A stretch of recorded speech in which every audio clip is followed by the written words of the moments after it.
ஓம் சாந்தி. எல்லோருக்கும் இனிய சிவராத்திரி நல்வாழ்த்துக்கள். ஸோ சிவராத்திரிக்கு எல்லோரும் கண் விழிக்கிறது வழக்கமாக இருக்குது.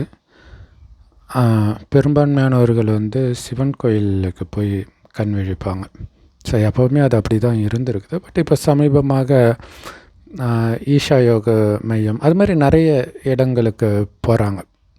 அங்கே போயிட்டு கோயில் அளவுக்கு அங்கே அட்மாஸ்ஃபியர் இருக்குமா அப்படிங்கிறது தெரியல.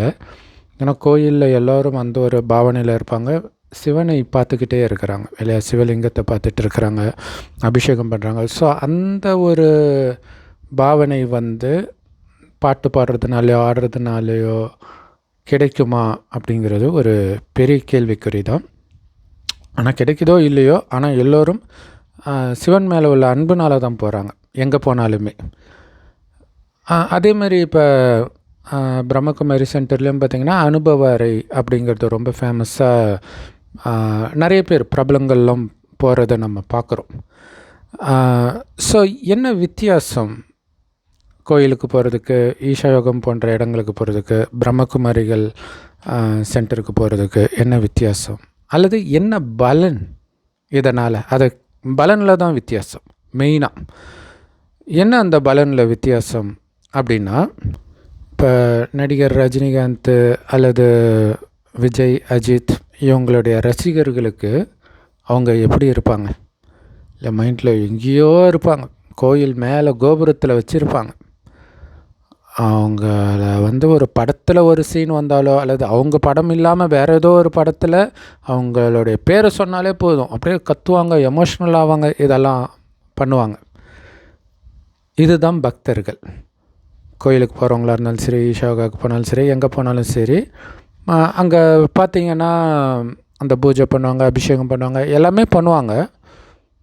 ஆனால் அவங்களுக்கு ரசிகர்களுக்கு உண்மையிலே அஜித் எப்படி இருப்பார்னு தெரியாது, உண்மையிலே விஜய் எப்படி இருப்பார்னு தெரியாது, உண்மையிலே ரஜினி எப்படி இருப்பார்னு தெரியாது. அவங்க படத்தில் காட்டக்கூடிய ஒரு விஷயத்தை வச்சு பண்ணுறாங்க. படத்தில் இருக்கிறது அவங்களுடைய ஒரிஜினல் கேரக்டர் கிடையாது இல்லையா. ஆனால் அதுதான் ஒரிஜினல் அப்படின்னு நினச்சிட்டு தான் அவங்க கோபுரம் கட்டி வச்சுருக்கிறாங்க. பக்தியிலும் சிவனை பற்றி நாம் புரிஞ்சுக்கிறது எதுவுமே ரசிகர்கள் மாதிரி. ரசிகர்கள் படத்தில் காட்டின விஷயம்தான் உண்மையிலே அவங்கன்னு நினச்சிக்கிற மாதிரி பக்தி இலக்கியங்கள் இருக்குது இல்லையா, ராமாயணம், மகாபாரதம், இன்னும் நிறைய வேதங்கள், உபநிடதங்கள், இதில் சித்தர்கள் சொன்னது, வள்ளலார் சொன்னது, இந்த மாதிரி விஷயங்கள் படிச்சுட்டு, திருமந்திரம் இதெல்லாம் படிச்சுட்டு இதுதான் உண்மையிலே இறைவனுடைய விஷயம் இதுதான் அப்படின்னு புரிஞ்சுக்கிறாங்க. ஆனால் ரஜினி, விஜய், அஜித்தை வச்சு படம் எடுக்கிறவங்களுக்கும் அவங்கள பற்றி தெரியாது இல்லையா. அவங்க ஒரு கதையை உருவாக்குறாங்க, அவங்களுக்கு இவங்க நல்லா இருப்பாங்கன்ட்டு அவங்க போட்டு எடுக்கிறாங்க. அல்லது அவங்களுக்காகவே ஒரு கதை உருவாக்குறாங்க. அந்த கதை எப்படி இருக்குன்னா, இதுக்கு முன்னாடி அவர்களுடைய படம் எப்படி இருக்குது, அது எதெல்லாம் ஹிட் ஆகி இருக்குது, ஸோ அப்போ அது ரசிகர்களுக்கு பிடிக்கும். அப்போ அதே மாதிரியே எடுக்கிறது. எதுக்கு? ரசிகர்களுக்கு பிடிக்கிற மாதிரி எடுக்குது. அதே மாதிரி இந்த பக்தி இலக்கியங்கள்லாம் பார்த்திங்கன்னா, அதுக்கு முன்னாடி ஒரு இலக்கியம் இருக்குதுன்னா அது பிடிச்சி போச்சு. ஸோ அதோடைய தழுவலாகவே எல்லாமே வரும். ஆனால் இப்போ இந்த படத்து டைரக்டர்களுக்கு கூட ஓரளவாச்சும் தெரியும். ஏன்னா நிஜமாகவே அவங்க அங்கே வராங்க, நடிகர்கள் வராங்க, அவங்க கூட பழகும்போது ஓரளவுக்கு அந்த குணம் தெரியும். ஆனால் இந்த பக்தி இலக்கியம் எழுதுகிறவங்களுக்கு கடவுளை பற்றி அதுவுமே தெரிய வாய்ப்பு கிடையாது. ஏன்னா கடவுள் ஒன்றும் அவங்கக்கிட்ட வரலை இல்லை, அவங்க புக்கை படிச்சுட்டு எழுதிட்டு இருக்கிறாங்க. அப்போ யாருக்கு கடவுளை பற்றி தெரியும்? யாருக்கு அஜித்தை பற்றி, விஜயை பற்றி, ரஜினியை பற்றி தெரியும்? முழுசாக அவங்க வீட்டில் இருக்கிறவங்களுக்கு தெரியும் இல்லையா. அவங்க வீட்டில் இருக்கக்கூடிய மனைவிக்கு, குழந்தைகளுக்கு, இவங்களுக்கு மெயினாக தெரியும் இல்லையா. ஆனால் இவங்களுக்கு கூட 100% தெரியுமான்றது சொல்ல முடியாது. ஒரு 70%, 80% தெரியும். 100% யாருக்கு தெரியும்னா அவங்களுக்கு தான் தெரியும் இல்லையா. ரஜினியை பற்றி ரஜினிக்கு மட்டும்தான் 100% தெரியும். விஜய் பற்றி விஜய்க்கு மட்டும்தான் 100% தெரியும், அவங்க அப்பா அம்மாவுக்கு கூட தெரியாது. அஜித்தை பற்றியும் அவருக்கு தான் 100% தெரியும், எல்லோருக்கும் தெரியாது. அந்த மாதிரி கடவுளை பற்றி 100% கடவுளுக்கு தான் தெரியும். அடுத்தது விஜய் வீட்டில் இருக்கிறாங்கல்ல, அஜித் வீட்டில் இருக்கிறாங்கல்ல, அந்த மாதிரி இருக்கிறவங்க யாருன்னா அவங்க தான் பிரம்மகுமாரிகள், அவருடைய குழந்தைகள். நேரடியாக அவர்கிட்ட ஞானத்தை கேட்குறவங்க, அதாவது அவரை பற்றிய அறிமுகத்தை அவர் வாயாலே கேட்குறவங்க. ஸோ அவர்களுக்கு ஒரு 80% 90% தெரியும். அதாவது வரிசை கிரமம் இருக்கும் இல்லை, எல்லாருக்கும் ஒரே மாதிரி. இப்போ ஒரு வீட்டில் ஒருத்தங்க அப்பா இருக்கிறாருன்னா அவங்க மனைவி ஒரு மாதிரி புரிஞ்சுக்குவார், அவங்க பெரிய பையன் ஒரு மாதிரி புரிஞ்சுக்குவாங்க, அடுத்த பையன் ஒரு மாதிரி புரிஞ்சுக்குவாங்க, அவங்க பொண்ணு ஒரு மாதிரி புரிஞ்சுக்குவாங்க, சின்ன பொண்ணு ஒரு மாதிரி புரிஞ்சுக்குவாங்க. ஸோ வித்தியாசம் இருக்குது இல்லையா? அதேமாதிரி இறைவனுடைய குழந்தைகளாக ஆனவர்கள் பிரம்மகுமாரிகள். ஆனாலும் அவங்களும் கண்டிப்பாக வித்தியாசம் இருக்கும். எல்லாரும் 100% புரிஞ்சுக்கிட்டாங்கன்னு சொல்ல முடியாது. அப்போ 100% அவரை பற்றி அவருக்கு தான் தெரியும். இப்போ அவரை பற்றி தெரிஞ்சுக்கணுன்னா அவர்கிட்ட தான் கேட்கணும். ஆனால் அவர்கிட்ட எப்படி கேட்குறது? ஏன்னா பக்தியில் எல்லாம் எப்படி புரிஞ்சுக்கிட்டாங்க? கடவுள் எங்கும் நிறைந்தவர்னு புரிஞ்சுக்கிட்டாங்க. இப்போ எங்கும் நிறைந்தவர் வந்திருக்கிறாருன்னா அவங்களுக்கு ஒன்றுமே புரியாது. அவர் எப்படி வர முடியும்? ஏன்னா பக்தியில் படித்தது உண்மைன்னு நினச்சின்னு இருக்கிறாங்க. அடுத்தது ஈஷா யோகா சத்குரு அவர்கள் கூட, சத்குருன்றதே சிவனைத்தான் சொல்லணும், சத்கதி கொடுக்கக்கூடிய குருன்னு அர்த்தம். இருந்தாலும் மக்களுக்கு சத்குருன்ற பேரில் தான் அவர் ஜக்கி வாசுதேவ் அவர்களை தெரியும் இல்லையா? ஸோ அதனால் சொல்கிறேன். ஸோ சத்குரு அவர்கள் சொல்கிறாங்க, ஆதியோகின்னு ஒருத்தர் வந்தார், கம்முன்னு உட்காந்துட்டு இருந்தார், எதுவுமே பேசலை, எதிர எல்லாம் உட்காந்து அப்படியே கண்ணிலேருந்து தண்ணியாக வந்துச்சு. இது இது ஒரு விஷுவலாக பார்க்கும்போது நல்லா இருக்குது இல்லையா? அதான் நான் சொல்கிறது, படம் எடுக்கிற மாதிரி இது இல்லை, படத்தை பார்த்து அதுவே உண்மைன்னு நம்புறது. அப்போ வந்தார், கம்முன்னு இருந்தார், போனார், அவ்வளோதான், வேறு எதுவுமே கிடையாது. அப்படியே எதிர உட்காந்தாங்க, எல்லாமே புரிஞ்சிச்சு. இப்படி அவர் சொல்லியிருக்கிறார். இது அவராக சொல்ல, ஏதோ ஒரு வேதத்தில் இருக்கும். புராண கதையில் கூட பார்த்திங்கன்னா சிவன் பார்வதியை அமர்நாத் குகைக்கு அழைச்சிட்டு போய் கம்முன்னு உட்காந்துட்ருப்பார். இப்போ அவருடைய ஞானம் ஃபுல்லாக அவர்கிட்ட இருந்து பார்வதிக்கு ட்ரான்ஸ்ஃபர் ஆகிற மாதிரி சொல்லுவாங்க. ஸோ அதைத்தான் அவர் சொல்கிறார். ஸோ அப்படி புரிஞ்சுக்கிறாங்க. ஆனால் கம்முன்னு உட்காந்துட்டு இருக்கிறார் அப்படின்னா அவருக்கு எதுக்கு சிவராத்திரி? ஏன்னா தமிழ்நாட்டை பொறுத்த வரைக்கும் யாருக்குமே தெரியாது சிவராத்திரினா என்னென்னு. கிருஷ்ண ஜெயந்தினா கிருஷ்ணருடைய பிறந்த நாள் தெரியும், காந்தி ஜெயந்தினா காந்தியுடைய பிறந்த நாள் தெரியும், சிவராத்திரி சிவனுடைய பிறந்த நாள்னு யாருக்குமே தெரியாது. அதனால தான் கவர்மெண்ட் லீவு கூட இல்லை பாருங்கள், கிருஷ்ண ஜெயந்திக்கெலாம் லீவ் விட்றாங்கல்ல. வடநாட்டில் சிவ ஜெயந்தினே சொல்லுவாங்க, சிவ ஜெயந்தி சிவராத்திரி 2 வார்த்தையுமே யூஸ் பண்ணுவாங்க. இப்போ ஒருத்தர் காக்கா ஒரு நாட்டில் இல்லவே இல்லைன்னு வச்சுக்கோங்களேன், அப்படி ஒரு நாடு இருக்கான்னு தெரியல, இல்லைன்னு வச்சுக்கோங்க. அங்கே போய் கா கா கா கா கான்னு கூப்பிட்டுக்கிட்டே இருக்கிறார். அப்போ கூப்பிட்றது வேஸ்ட்டு தானே இல்லையா? ஆனால் பக்தியில் எல்லா மதத்தினருமே கடவுளை கூப்பிட தான் செய்கிறாங்க. அப்போ கூப்பிட்டுக்கிட்டே இருக்கிறாங்கன்னா அவர் வரவே இல்லைன்னா அப்படி ஒருத்தர் இருக்காரான்னு ஒரு டவுட் ஆகிடும். அதனால தான் எல்லாருமே ஒரு துர்சம்பவம் நடந்துச்சுன்னா எங்கடா போனார் உங்கள் கடவுள், அந்த பாலியல் குற்றம் நடந்துச்சு, பீகாருக்காரனை கத்தியாலே வெட்டினாங்க, அப்போல்லாம் எங்கே போனார் உங்கள் கடவுள், அது ஒரு கற்பனை அப்படின்னு சொல்கிறாங்க. அப்படின்னு அர்த்தம் அவர் வர்றது கிடையாது அப்படின்னு. ஸோ இதுக்கு காரணம் என்ன அப்படின்னா, ஒன்று கடவுள் வராருன்னு சொன்னால் நம்புறதும் கிடையாது, வாங்க கடவுள் வந்திருக்காருன்னா நம்புறது கிடையாது. ஆனால் இந்த மாதிரி பிரச்சனை வந்தால் எங்கடா போனார் உங்கள் கடவுள்னு கேட்குறாங்க. அதாவது இவங்களுக்கு எப்படின்னா கடவுள் வரக்கூடாது, ஆனால் எப்படியாவது இதெல்லாம் தடுத்துடணும். அப்படி தடுத்தால் எதுவுமே நடக்காது, அப்பயும் கடவுளை பற்றி நினைக்க போகிறதும் கிடையாது. ஸோ அந்த மாதிரி மனிதர்களுடைய புத்தி வேலை செய்யாமல் இருக்கிற யுகத்துக்கு பேர் தான் கலியுகம். அங்கே தான் நாம் இருக்கிறோம். இப்போ அந்த மாதிரி புத்தி கொஞ்சம் கூட வேலை செய்யாத போகும் பொழுது அந்த மனிதர்களுடைய புத்தியை கற்பூர புத்தியை மாற்றுறதுக்கு தான் இறைவன் வரார். ஸோ கோயிலில் கற்பூரம் கொளுத்துறதுக்கு அது ஒரு முக்கியமான காரணம். டக்குன்னு பற்றிக்கும் இல்லையா? அந்த மாதிரி மாற்றுறதுக்கு கடவுள் இந்த பூமிக்கு வரார். கூப்பிட்டு வராமல் இருக்கிறதுக்கு அவர் இல்லாமல் கிடையாது, இருக்கிறார், வருவார். துக்கத்தின் உச்சத்திலும் இறைவன் வரலைன்னா அப்புறம் எப்போ தான் வருவார் இல்லையா? வருவார், வந்திருக்கிறார். அடுத்தது, அவர் எங்கும் நிறைந்தவராகவும் கிடையாது இல்லை. உனக்குள்ளேயும் இருக்கார், எனக்குள்ளேயும் இருக்கார். கடவுள் இல்லாத இடம் எங்கெங்கே இருக்குது? கல்லில் இருக்கிறார், மண்ணில் இருக்கிறார். இப்படியெல்லாம் பக்தியில் சொல்லி வச்சுட்டாங்க. ஸோ இப்படியெல்லாம் மைண்டில் போயிடுச்சு. அதனால தான் கடவுள் வந்துட்டாருன்னு கூப்பிட்டா யாருக்கும் தெரியல. அடுத்தது, இந்த மாதிரி விஷயங்கள்லாம் நடக்குது, பாலியல் குற்றங்கள், கொலை நிறைய நடக்குது, ஏன் கடவுள் தடுக்கலை கேட்குறாங்க இல்லையா? அதுக்கு காரணம் என்னென்னா, அந்த மாதிரி பக்தியில் காட்டிட்டாங்க. ஏதோ ஒன்றுனா கடவுள் வந்து ஹீரோ பண்ணுற மாதிரி, ஹீரோ வந்து அநியாயத்தை தடுக்கிற மாதிரி கடவுள் வந்து அப்படி பண்ணுவார் போல இருக்குது அப்படிங்கிறது பக்தியில் சொன்ன விஷயம், அந்த புராண கதைகளில் சொல்லப்பட்ட விஷயம். கடவுளுடைய வேலை அது கிடையாது. அதனால தான் கடவுளை பற்றி எதுவுமே தெரியாதவர்கள், குறைஞ்சபட்சம் ரசிகர்களுக்காவது கொஞ்சம் முன்ன பின்ன யாராவது அவங்கள பார்த்தவங்க சொல்லி தெரியும்.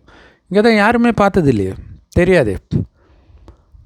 அப்போ அவரே வந்தால் தான் தெரியும் அவர் எப்போ வரார்.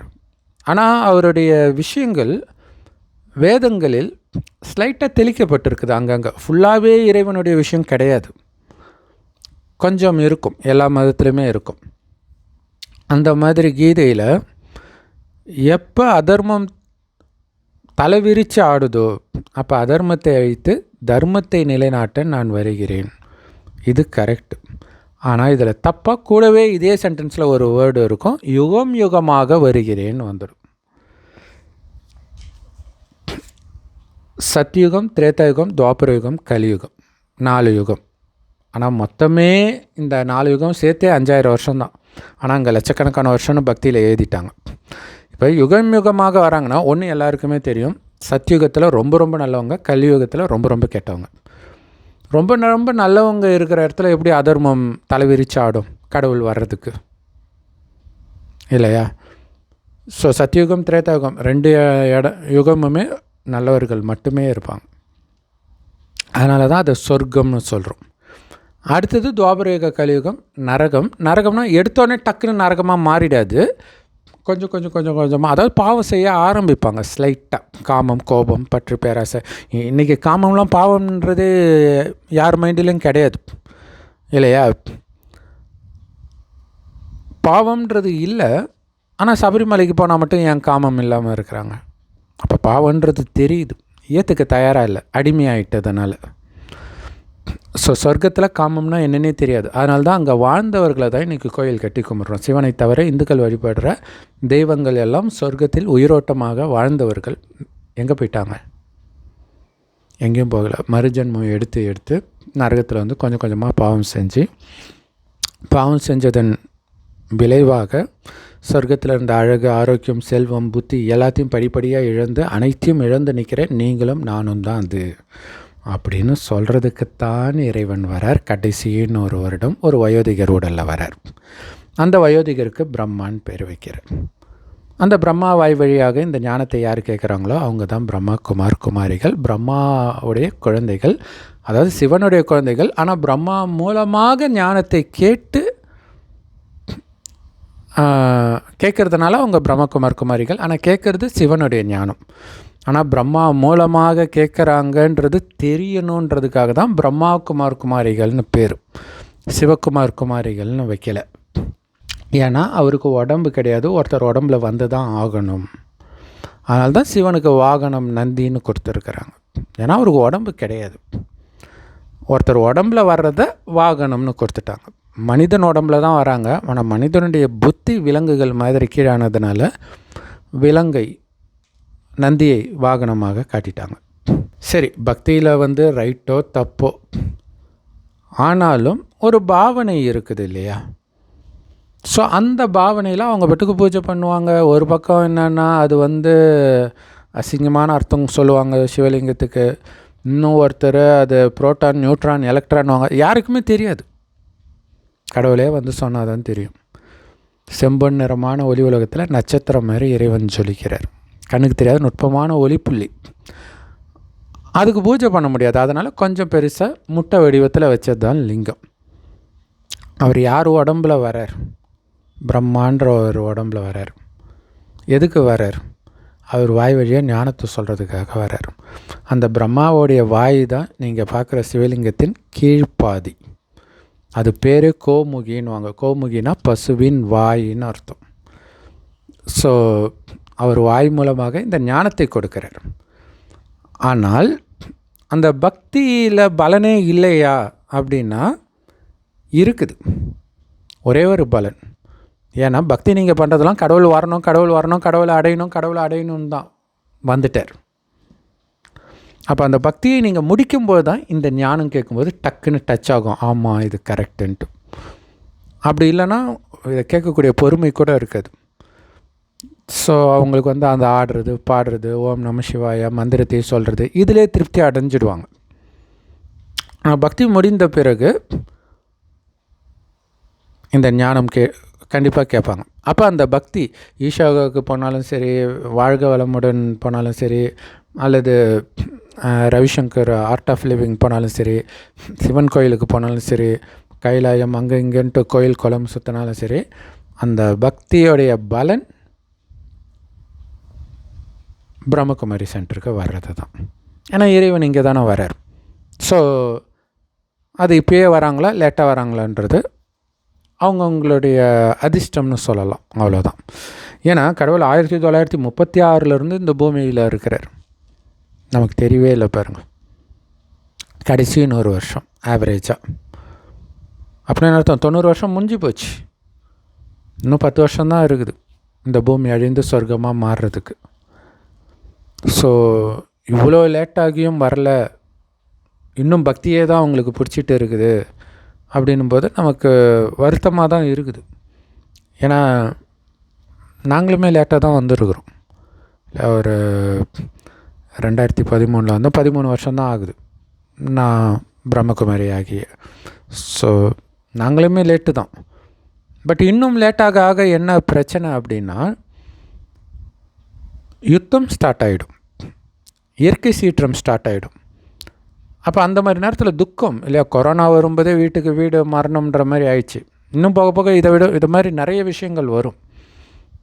அந்த நேரத்தில் இந்த ஞானம் எங்கே கிடைக்கும் உங்களுக்கு? இப்போ இன்டர்நெட் இருக்குது, பிரம்மகுமாரி சென்டருக்கு போகலாம். இது எதுவுமே நடக்காது. கடைசியில் வீட்டை விட்டே வெளில வர முடியாத சூழ்நிலை வருன்றார். அப்போ ஜஸ்ட்டு இப்போ சொல்கிறோம் இல்லையா, இறைவன் கொடுக்குற ஞானம் என்ன? உங்களை ஆத்மான்னு ஒன்று வந்து சிவபரமாத்மாவை நினைக்கணும். அவர் செம்பு நிறமான ஒளி உலகத்தில் நட்சத்திரம் மாதிரி இருக்கார், ஆத்மா பூர்வமத்தில் நட்சத்திரம் மாதிரி இருக்குது. ஸோ இறைவனை நினைக்க நினைக்க ஆத்மா தூய்மையாகும்.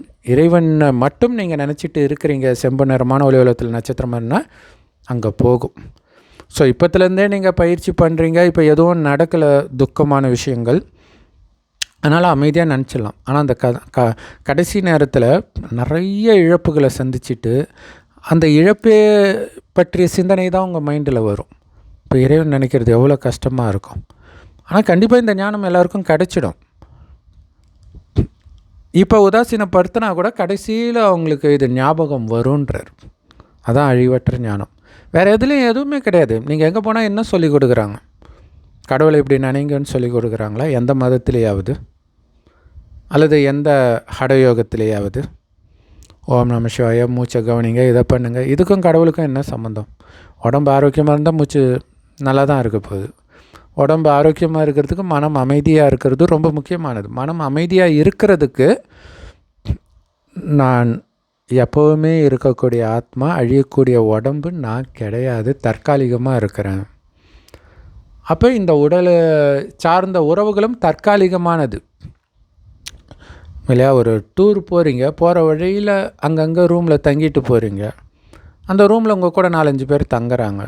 அந்த ரூமும் உங்களுக்கு தற்காலிகம்தான், கூட தங்குறவங்களும் தற்காலிகம்தான். அந்த மாதிரி இந்த ஆத்மா தங்குற ரூம், இந்த உடம்பும் தற்காலிகம்தான், இது கூட இருக்கிறவங்களும் தற்காலிகம்தான். ஆனால் ஆத்மா மோசமான இடத்துக்கு வந்துடுச்சு கலியுகத்துக்கு. இப்போ அற்புதமான சத்தியுகம் வரப்போகுது, கலியுகம் அழிந்து. அங்கே போகிறதுக்கான ஞானத்தை கொடுக்குறாரு. அங்கே போக போகிறோன்ற அந்த ஆனந்தத்தை திரும்ப திரும்ப திரும்ப இறைவன் கொடுக்குற ஞானத்தை கேட்க கேட்க கேட்க கேட்க அதை சிந்தனை பண்ண பண்ண பண்ண பண்ண அந்த போதை வரும். வந்தால்தான் கலியுகத்தின் இறுதியின் துக்கம் உங்களை தாக்காமல் இருக்கும். இப்போ என்ன ஆச்சு, நமக்கு கோயிலில் ஒரு சவுண்டு, அந்த மியூசிக்கு, அதில் சந்தோஷத்தை அனுபவிக்கிறோம். ஏதாவது பாட்டு, டான்ஸு, சினிமா, தண்ணி அடிக்கிறது, காமம், டிவி பார்க்குறது, மொபைல் பார்க்குறது, இது எல்லாம் கட் ஆகிடுச்சுன்னா எங்கே போவீங்க? காமத்துக்கு கைகால் இல்லாமல் படுத்துட்டிங்கப்பா, எப்படி ஆடுவீங்க? இழந்தது தான் உங்களுக்கு ஞாபகம் இருக்கும். அதுக்கு தான் இப்போவே எதுவுமே இது கிடையாது ஒரு சிவபெருமானை தவிர, என்னுடைய அன்பான அப்பா. அதே மாதிரியே நானும் ஒளி புள்ளி. அந்த ஆத்மாவுடைய உண்மையான குணம் ஆனந்தம். அந்த ஆனந்தத்தில் தான் சொர்க்கத்தில் இருந்தாங்க. அதனால தான் அவங்க காமத்தை தேடலை, கோபத்தை தேடலை, புலனின்பத்தை தேடலை, உள்ளேயே ஆனந்தம் இருந்தது.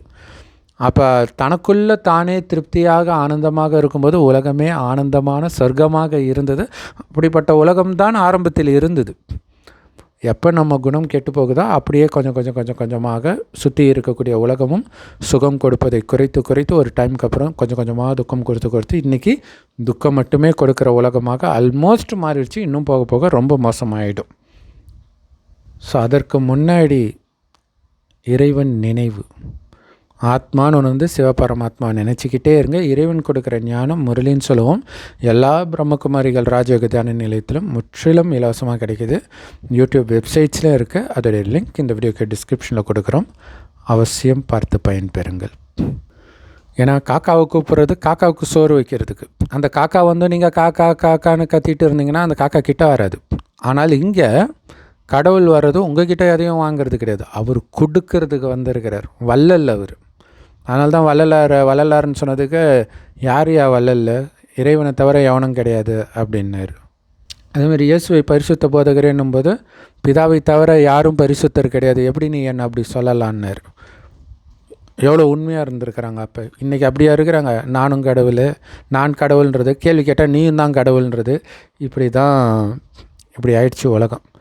ஸோ இந்த உலகத்தில் சத்தியத்தை மட்டுமே பேசக்கூடிய சத்தியமான சிவத்தந்தை வந்திருக்கிறார். கோடியில் ஒருத்தர் தான் அவரை கண்டுபிடிக்க முடியும். அப்படி கோடியில் ஒருவராக இருந்தால்தான் இந்த வீடியோ உங்கள் கண்ணில் பட்டு இவ்வளோ நேரம் நீங்கள் பார்த்தும் இருப்பீங்க. கண்டிப்பாக நீங்கள் சொர்க்கத்தில் தேவதையாக இருந்த ஆத்மாவாக இருந்தால் மட்டுமே இப்போ இந்த ஞானம் கேட்பீங்க, புரியும், பிடிக்கும். தொடர்ந்து இறைவன் கொடுக்குற ஞானமாகிய முரளியை பிரம்மகுமாரி ராஜயோக தியான நிலையத்திலையோ யூடியூப் வெப்சைட்ஸ்லேயோ பார்த்து தினம் அதன் பலனை அடைவதும் இல்லாமல் மற்ற சகோதர சகோதரிகளுக்கும் இந்த ஞானத்தை கொடுத்து அவர்களையும் பலனடைய செய்வீங்க. ஏன்னா இன்றைக்கி காசு கொடுக்கறதுக்கு யார் கையிலையும் கிடையாது இல்லையா? இன்றைக்கி சிவராத்திரி கொண்டாடுறவங்களாம் எங்களுக்கு அன்னதானம் கொடுக்குறது காசு கொடுங்கன்னு கேட்டுட்ருக்குறாங்க. அந்த நிலைமையில் தான் இருக்கிறாங்க உலகம். ஆனால் அப்படியே சாப்பாடு போட்டால் யாரும் பணக்காரன் ஆகிட போகிறது இல்லை. பிச்சைக்காரனாக தானே இருக்க போகிறோம். ஆனால் இந்த ஞானத்தை பெற்று ஏழைகள்னால் என்னென்னே தெரியாத ஒரு உலகத்துக்கு போக போகிறோம்.